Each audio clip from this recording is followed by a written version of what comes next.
Әріптестер уланууда Бишкек шаарындагы Улуттук футбол академиясынан спорттук бара жатат. 3-чү орунда Далшулту 34 упай менен Достук командасы старттык жиберип жатышкан. Андыктан биз көрүп калганбыз. Топту ордуна койгондо гана саналуу жүрөт экендиги. Жана Талас командасы бул жерден эсеп сандарын ачты. Өзү дагы сезбей калды. Ооба, Денис аркылуу алыскы бурчта калып калган экен дагы жыйынтыгында. Максат Алимов топто. Чыгарып берүү бар. Жана эмне үчүн Данияр Талайбековду Айпанчанын ичинде унутта калтырышты. Жыйынтыгында 1-1 жооптук голду жаратып коюшту. Артбласт командасы өтө салкынгандуу. Экинчи төрттүктө 10 номердагы Камбар Орунбеков, жана Насирдинов командасын сактады. Азыр иштей алышкан жок Талас оюнчулары. Жана мыкты комбинация аркылуу чыгып барып бош калган дарбаза жана гол. Мына сага Талас команда. Карасаңыздар, Артбласт оюнчулары каякта деген суроо. Дээрлик 3 оюнчу тең 1-1 дарбазачынын алдында чыгып барган. Оң тарапка Ералиев чыгарып берүү, кошумча сокку Жумадилов, Батырхан 2-2 кылды эсеп сандарын. Арадан Артбласт эсеп сандарын теңеп жатат. Бул жерде дарбазачы Жумалиев биринчи соккуна кайтарган менен экинчисин кайтарганга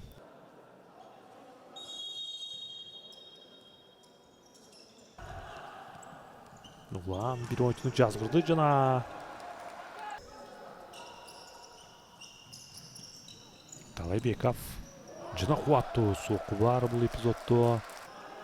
Диагоналдык пас жана 2 пас аркылуу клуб табалга чыгарып берди. Бул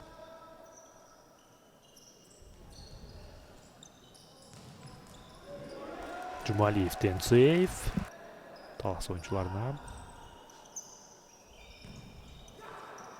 Кайдан Алимовдон мыкты тариздеги пас жана Эржан Бактыбеков гениалдуу пас койду.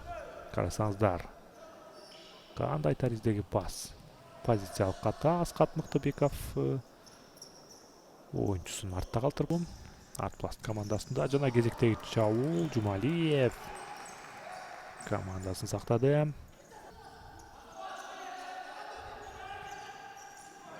Чыгарып берүү жана өтө кооптуу болду. Бирок сокку узатылган жок. Эми гана оң тарапка пас.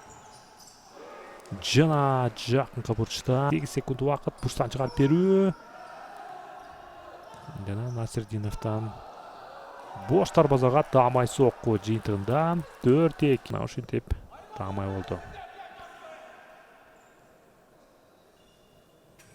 Бош калган дарбазага сокку узатылды жана финалдык кышкырык Артбласт командасынын жеңишин тастыктады. 4-2 эсеп.